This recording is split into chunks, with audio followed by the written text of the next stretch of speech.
Welcome back, podcast fans. I'm your host, Annette Hines, and this is Parenting Impossible, the special needs survival podcast. So honored today to be here with Jessica Patay. And she is somebody that I've been following, and I've been following her organization for quite a while now. It is just another one of those gems out there in the disability community, and especially for moms. So, Jessica, welcome to the show. I'm so excited that you're here, and I'm so happy to get to talk to you about these topics that are just, you know, my lifeline. Aw, thank you. My cheeks are all already hurting. I'm like smiling so big. I'm so happy to be here. And I am a fan of yours. And I thank you for the work that you do. And thanks for having me. Yeah. So we have so many important things to talk about, and we don't have a lot of time. So I'm just going to jump in and get started. First and foremost, I really want to check in about your backstory. I know that you're a special needs mom like me, and you started this organization, We Are Brave Together. Tell me a little bit about your family and how you entered into this disability community like I did.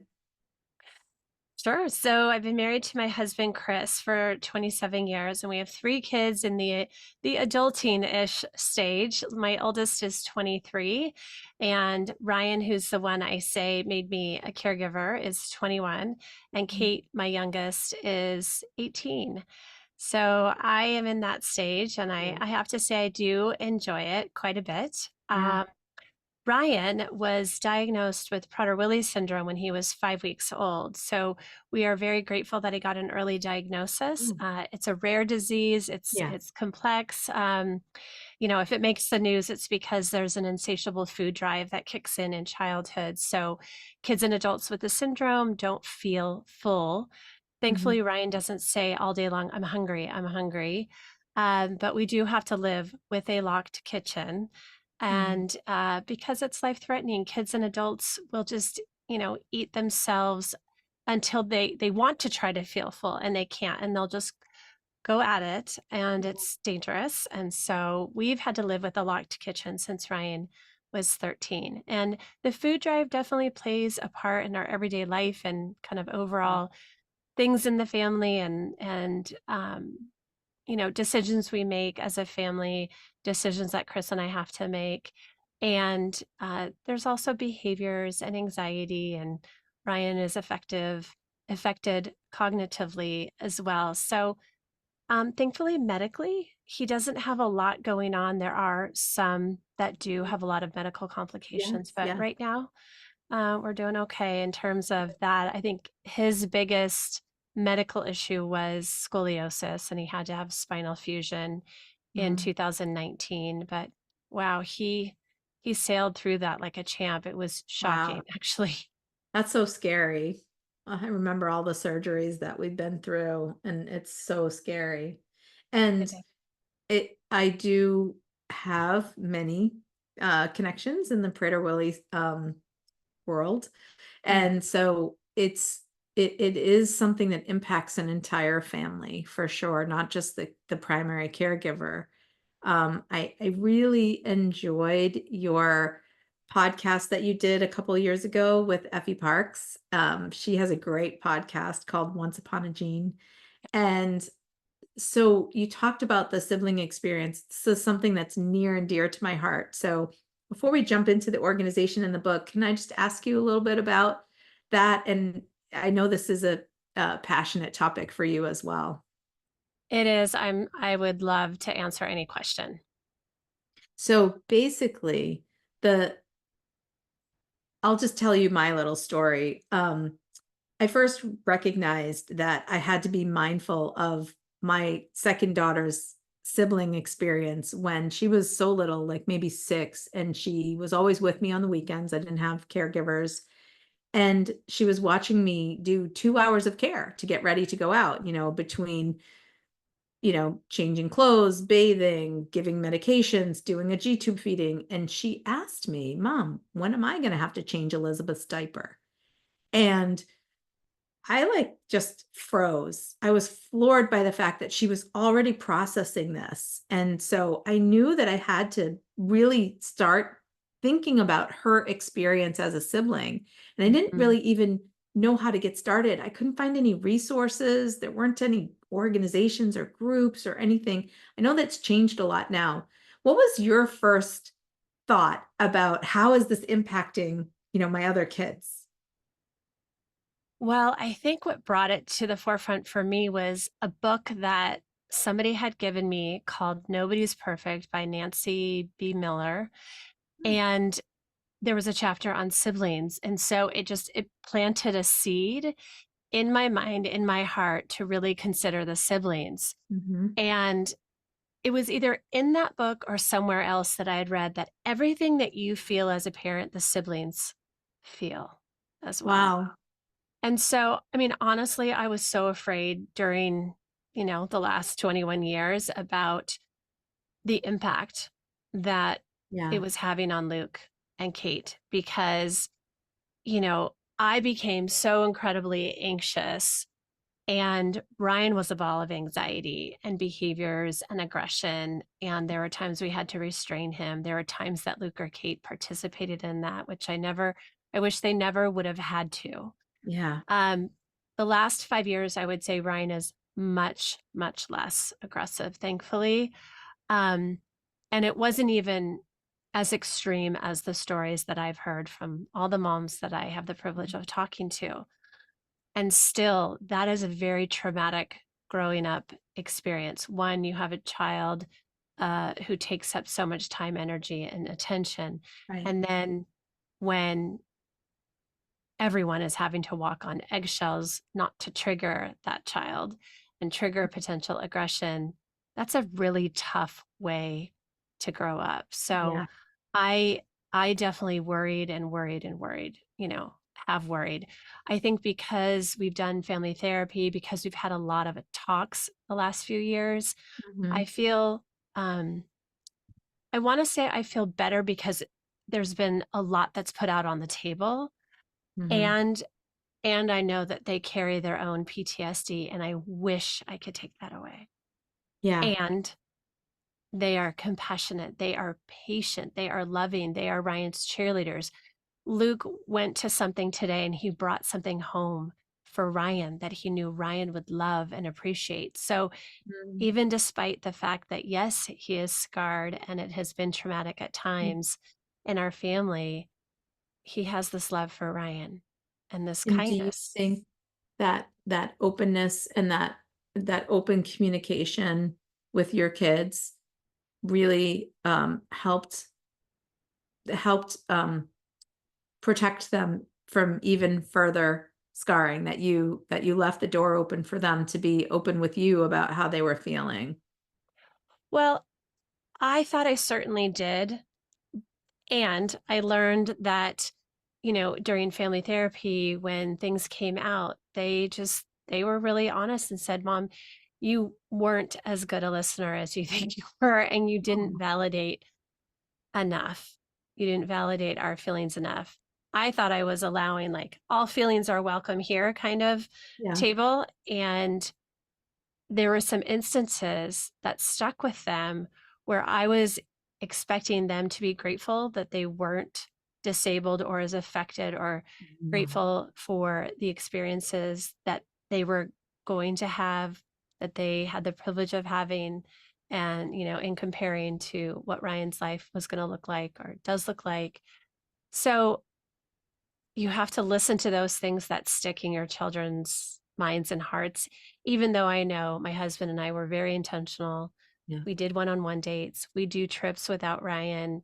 We've done, one-on-one trips with each of the kids. Mhm. Um, you know, we've really, really tried to do our best, but nothing can actually make up for what the siblings experience. Yes, we have to be intentional. Yes, we have to be good communicators and validators and listeners, but nothing that we do will make up for the experience. Mhm. That is such good advice. I actually never even thought about it that way. And I appreciate just actually hearing that from you again. And just it's not an excuse. It doesn't make me feel less bad or guilty or, just all the feelings that you feel as a parent who wants every one of your children to have a perfect existence Yeah, with no pain, right? right. Um, but I just really appreciate your perspective on this. So helpful. And I'm sure it's helped grow healthy relationships with amongst the siblings as well. I hope so. I certainly hope so. They definitely do cheer Ryan on. They do love him, Mhm. and they do fear the future when Chris and I are not here. So Yeah. that's a It's a big very real topic. concern. Yeah, We yeah, we do we talk about that a lot, and so many families whose kids are, getting to their adult years really start to worry about that and to think about how to build a life plan that includes a whole team and not mhm, just them. We could right. have a whole podcast episode about that, and I have many on that topic because 'cause I'm a planner, I Yes, start my yes, life is as an attorney and a planner, so it's really in my yes, wheelhouse. And but it gives me some level of comfort. I need to have as much as possible control over the right, destiny and the future of my family. right, So right, to be able to do something, flexible plans, it's just really meaningful to me and so many people that I talk to. right. So what inspired you or what, really brought about this creation of yours, We Are Brave Together? Because Annette, you it's froze. I don't know if it's on my end or your end. You're frozen. oh, hang on. I'm gonna press pause. All right, we're back. We had a little blip. So, Jessica, I wanted to just ask you because I interview a lot of people who have created something. And as I told you before the podcast started, one of my mottos of life, really the one that I live by, is create the things you wish existed. And I existed uh, I'm sorry, I created things that I didn't have when my family Right. was younger and that I Mhm. was looking for. So I think that your story may be very similar, but what inspired you or how did this come about creating We Are Brave Together as an organization? Thank you. I love talking about We Are Brave Together. Yeah. It's, born out of the experience that I had right when Ryan was diagnosed, and we went to our very first support group meeting when he was 2 months old. It was a support group meeting specifically for his diagnosis. In California, we have an incredible foundation called Prader-Willi California Foundation. It's a fantastic resource, and we were not afraid to jump into a support group because frankly, we were scared to death and we Yes. were just kind of walking around with our jaws on the ground with this Yeah. diagnosis and our hearts Yeah. on the ground. So we went to our first support group meeting and we just met all these fantastic people. I was given a mentor.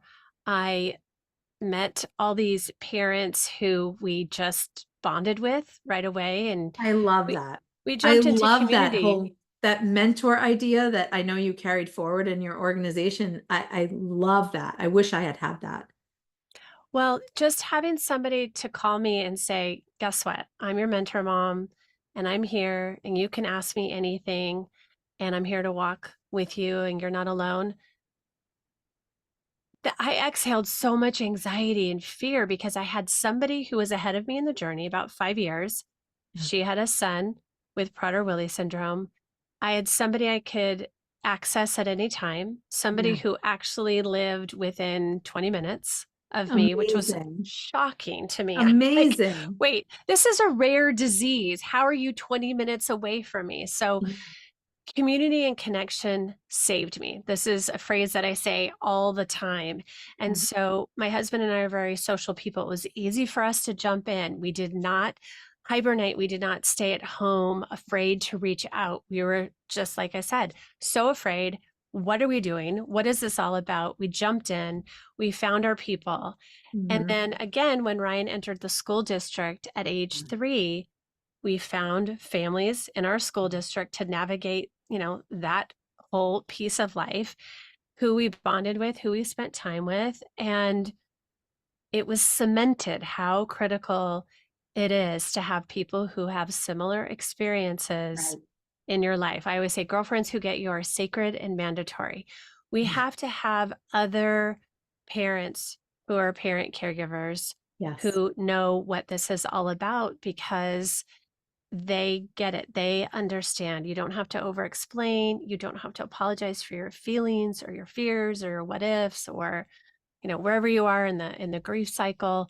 Right. um, it's critical. And so all of that to say, I wanted to create a community where moms could show up because I know moms are exhausted and they're isolated and lonely and overwhelmed.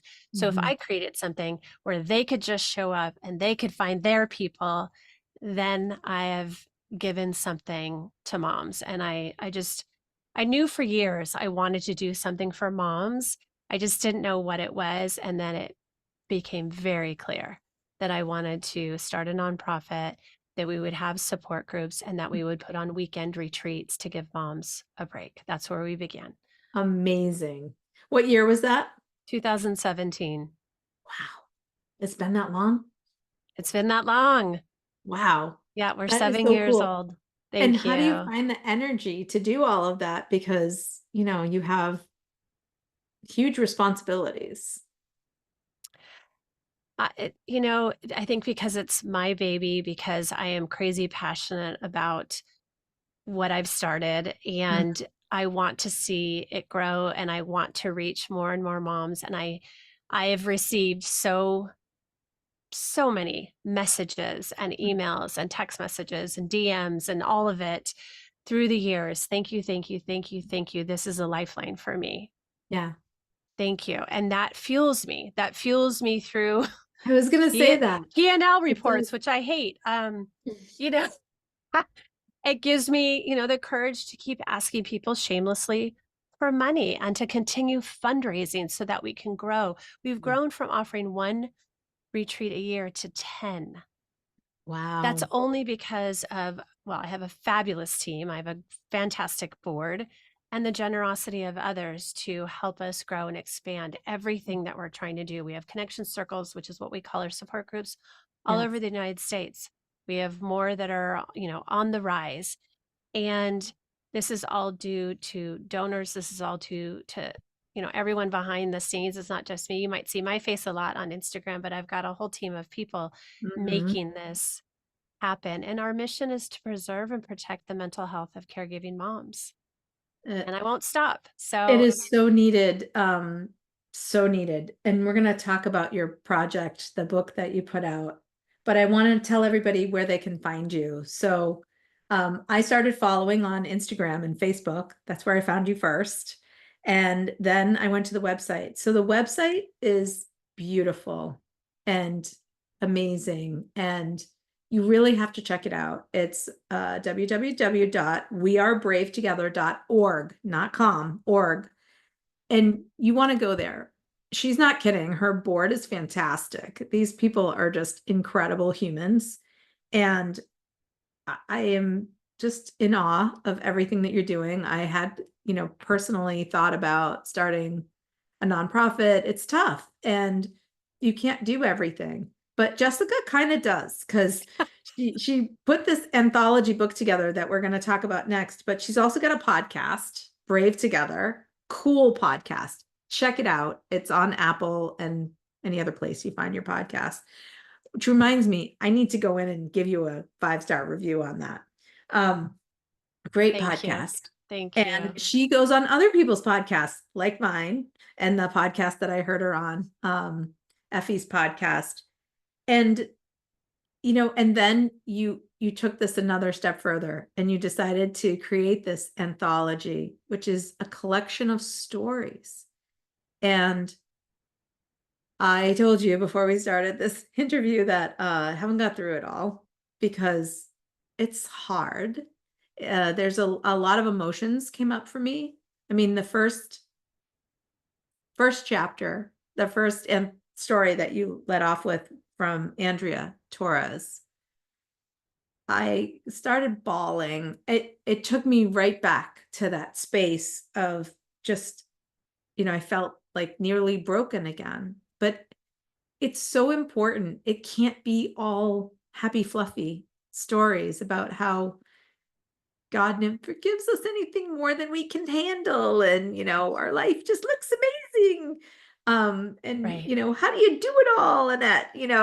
Um, it's really honest and open and raw. And when you started out to create this book and these stories, what were you thinking? Well, for one, you know, I've had the privilege to use my voice for many, many years, and I wanted to give that opportunity to other women. Mm, I could have done a book on my own and told a lot of stories, and I will do a book on my own. But I really wanted this first book from We Are Brave Together to be a compilation of stories. So many reasons why. One, like I said, to give a voice to these other extreme caregivers, these extraordinary women who love with such incredible love. I wanted a diverse representation of ages of kids and diagnoses. I mhm, wanted to raise awareness about extreme, extraordinary caregiving. I wanted to shout the worth of caregivers yeah, and caregiving because, as you know, we are not valued. We are marginalized, definitely in this country. And we mhm, don't talk about the beautiful side of care. We don't talk about how we are changed individuals because yes, our children are our greatest teachers. And also, I wanted this book to validate every single parent out there, yes, even though it's all written by women. And I know We Are Brave is very mom centric. But if you're a dad in this, in the yeah, trenches of disability parenting or medical complex parenting, or you have children who struggle with mental health yeah, challenges, you will feel validated, you will feel seen, you'll feel understood. mhm, And another thing is, I wanted caregivers to feel seen when they read it, which is why the title is, Mothers Hidden from Plain Sight. We do feel hidden.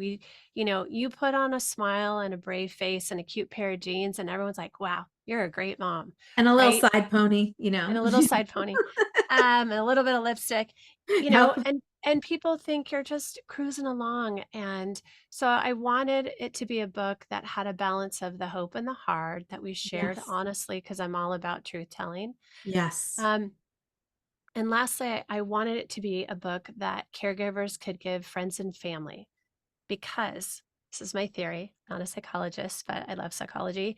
I geek out on all this stuff. I think that because our psyche has a hard time with pain, that if I am the only person in somebody's life with a child with a disability, and I've shared stories or you've read my posts, it's easy, I think, for our minds, our psyche to minimize how extreme and how intense my life is, or the mothers represented in the anthology.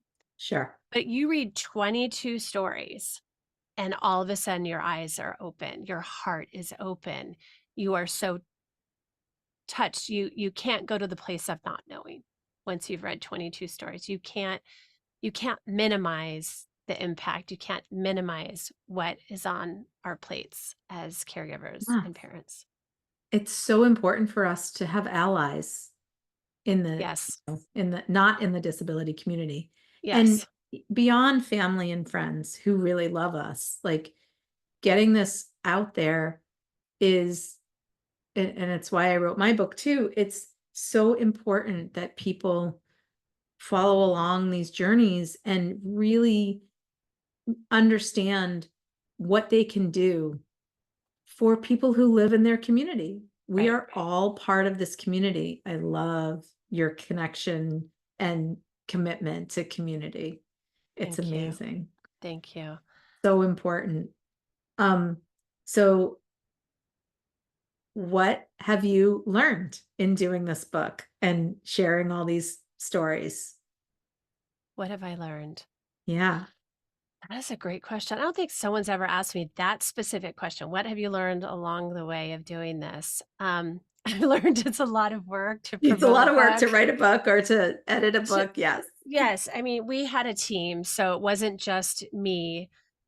We had a team, an independent publishing team, and they really, really helped to manage the project. Mhm. I had two people from my board, Laura DeMello and Anthony Ravello, that were my co-leaders on this project as well. I'm very, very grateful because while I'm a writer, I'm not really a good editor. Yes, for Mm, punctuation and vocabulary maybe, yeah. but they are excellent editors. I think what I've learned again is that a dream can be executed with the right people and in the right timing, Mhm. and that what I didn't probably know at the very beginning of the project that I learned along the way was that we have to shout the worth of caregivers and caregiving The stories in are this so country. powerful Thank and you. so important. Um, and this look, it was almost 30 years ago that I had my daughter Elizabeth. Things are improving. There are a number of people out there who are doing this work Mhm. and really shining a light on the invisible hidden caregiver, which I talk about as I always felt invisible when my child was younger. I was just doing an interview with somebody and I remembered a story that I hadn't like recounted for a long time. And it was when my daughter was little, she's a wheelchair user, blind. I don't know how much you know about her, but she was very profoundly disabled. Mhm. And I tried to sign her up for brownies in my town, you know. Uh it was it was not a welcoming experience. And we're talking over 20 years ago now, Right. but still, Mhm. still. And I was told that the brownies meet at everybody's homes once a month. And I said, well, my daughter's in a wheelchair. Is it possible? Could we meet at the library or the school? Right. Um, oh my God, you would think that I had asked them to like march on Washington. I was like, no, this is a tradition, and you know, every family wants to host and they get to pick the theme. And I was like, okay. So Wow. immediately what I did, Jessica, Mhm. was I just backed off, Right. moved on, and Elizabeth didn't go to brownies Mhm. um, because I felt embarrassed and ashamed and guilt and like tired, overwhelmed. I wasn't going to have Right. that battle. I Right. wish And I so was, rejected, like so yeah, rejected. and Ugh. hurt for me, hurt for my child. Like there were so few opportunities. We didn't have the internet the way it is now, where you Right. could just jump on a Facebook Right. group. Yeah. Um, we needed to go out like you did to get support in person, and that was very Mhm. hard for me and for our Mhm. family. Um, Mhm. so it was that feeling of being invisible and also just not valued.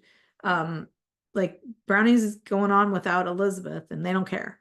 And that was so hard. And there were so many smacks in the face like that. Mm. And, Right. but I think people are doing good work on really trying to raise level of awareness and also valuing our Mhm. disabled kids and adults and their caregivers. Mhm. I mean, it just shows by what we pay direct support professionals. We pay them sometimes less than they can make at McDonald's. Oh, for sure. Not For that sure. McDonald's isn't an important and good job too, but like these people are doing the most personal, intimate care, Right. and we think it's just worthless. Yes, So don't get me started. Don't we get me have started. such a lot of work to do still, but we are seeing some increments and just shining that light, that Mhm. spotlight on families and individuals and the beauty and the joy and the struggles all Mhm. together as part of a life. All of it. It's awesome what you're doing.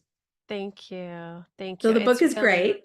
Ah, I need thank to go you. review it. Now that I've read enough of it, I think I can give it my 5-star review. Ah, thank you. Thank you. And it's a book that, because it's stories and each story is, self-contained, you could just pick it up once a month and read one story. You don't have to read it all in one fell swoop because it does touch the heartstrings. It's going to pull out the emotions that maybe you haven't felt all the way through, right? Yeah. It could provide some very healing, cleansing cries for Yeah. anyone who reads it. And I don't think we don't need to be afraid of our emotions because they're messages. Our emotions are messages. And so I think, you know, don't be afraid to have your Kleenex box nearby, Be brave. when you pick up, be brave. And it's okay to have the feels. I think I think there's a good balance of the hope and the heart. And I mean, honestly, I've told this story before.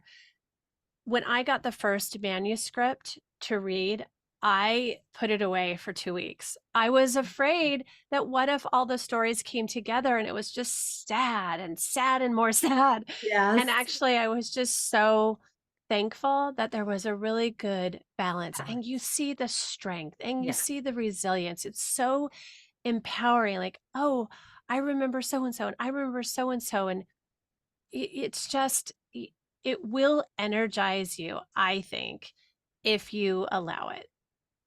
And give you lots of things to think about. Yeah, Um, you know, but so much for me, it was really just again validating that the kinds of trauma that I went through. So I have a lot of PTSD from those right. days. There was a particular story, I can't remember which author it was, but it was about dealing with the medical community and the coldness of the medical community and their initial interactions. I was like, oh my God, it just brought me right back there, 27, 28 years ago. Yeah, Um, but also just the resilience and how the story progressed and it really was very validating to read. And I loved Effie's chapter on loneliness and grief yeah. because we grieve our kids even while they're here. Mhm. There's a lot of little losses along the way, Right. and grief is an appropriate response to that. It is. It is, and not one that we need to feel guilty about because we're grieving the child in front of us, not Yeah. a child that we've lost. It's so understandable to grieve the life that you thought your child was going to have, the life that you thought you were going to have. Mm. And then the little heartaches along the way. It's so understandable. So just pour self compassion all Yeah. over yourself when you're having those moments where the grief buttons are being pushed. It's so normal. I was the last in line when it came to, taking care of people, and I never allowed myself the what I considered a luxury of taking care of myself. I learned really late in the game that there were some very small, simple self-care things. It wasn't about going to get a manicure or taking a Mhm. trip to Hawaii.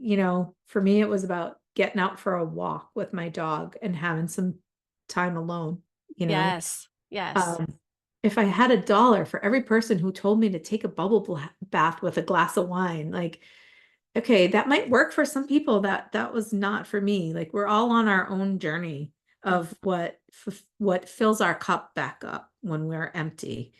And I think that that's another lesson that I was pulling from the book. Everybody's journey is so different. There are common themes running through, but people talked about how they were refilling their cup. And I think we just, even now, don't talk enough about caregiver self-care, Right. and that not everybody's going to see how much we need. So we have to give that gift to ourselves. We do.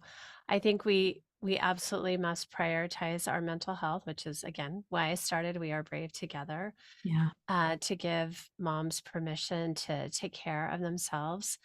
Unfortunately, the word or the phrase self care is now kind of an eye roller, I think, in our culture. But I Mhm. think if you really study true self care, you'll realize that there's a difference between engaging in practices that are just self-comfort and practices that are true self-care that really do invest, that really do make a difference for the long Mm, haul of caregiving. So, like movement, getting out for a walk in nature with your dog, if that's grounding, if that helps you be mindful, if that mm, brings you peace, if that brings you comfort, then that's something that will sustain you for the long haul. Getting your nails done, having a glass of wine, a bubble bath, I think those are self comfort practices, and there's nothing wrong with them. But it's only comforting while you're in the moment. There's no lasting impact. So I think it's important for us to distinguish and reflect on what are we actually doing? Are we engaging in self-comfort like Netflix? I'm a TV head. I love it, but that's not going to sustain me. And I can feel it. I can feel it in my body when I'm yeah. spending too much time on a screen, and I Yeah. need to stop because it's not really going to help my mental health at all. Yeah. There's that mindfulness that you pointed out and learning to be mindful, learning mindfulness. It's a practice. And it's something that it doesn't come naturally to most of us. No, no. But once you get the hang of it, a few minutes a day of mindfulness practice and just checking in with yourself Hmm. is so helpful. And again, really bringing that forward in the book in different ways. Everybody had, Hmm. different moments. So I obviously am like over talking at this point. So we are running out of time. I really wanted to ask you, what final sort of overarching message or tips or help, would you like to offer moms that are in this situation, moms that are raising special kids? And if you don't like the term special kids, kids who have unique abilities and kids who have special healthcare needs and whatever your terminology is, what kind of sort of lasting message would you like to leave us with? Well, when you are not alone, even though it feels lonely, you are not alone and you do not have to do this journey alone. Yes, I know you're walking through, your caretaking on a day-to-day basis on your own or with your partner, and it feels like you're on an island. But there are so many people that are ready to support you and love you and to say, yep, it sucks today and tomorrow's a new day and I'm here for you. So please do not try to do this on your own. This is not an independent venture, even though we've been indoctrinated to believe that we need to do it on our own and never ask for help. So Yeah. you're not alone, and please ask for help. Please And ask for help. I love that. But you know what else is so beautiful about this is that um we actually heal a lot and we get so much out of helping another mom. Right. So to be part of this community and to not just seek help, but to offer it makes it really raises our confidence and our value of ourselves to know that we have something to offer other people, Yes. and Yes. it's Yes. something that drew me to my first support group meeting and that really just again filled my cup. So when I'm at my lowest, I turn to what can I do for somebody else because I know that's going to help me raise up out of my grief, Right. wherever I am. Right. So thank you so much for creating this awesome community and all these resources for our families because we need them and they're just pretty terrific. Oh, Annette, thank you so much. Thank you for giving me the opportunity to share a little of my story and about We Are Brave and about our anthology, Becoming Brave Together. Yes, you I have loved to this get this time with book. you. You have to get Yeah. this book. Oh, it's It's on really Amazon. You can awesome. find it on Amazon. Becoming Brave Together. And go to the website, wearebravetogether.org. All right, Jessica, thank you so much. Have a great evening, and I look forward to the next time we get to connect. Yes, me too. Thank you, Annette. Thank you. Bye.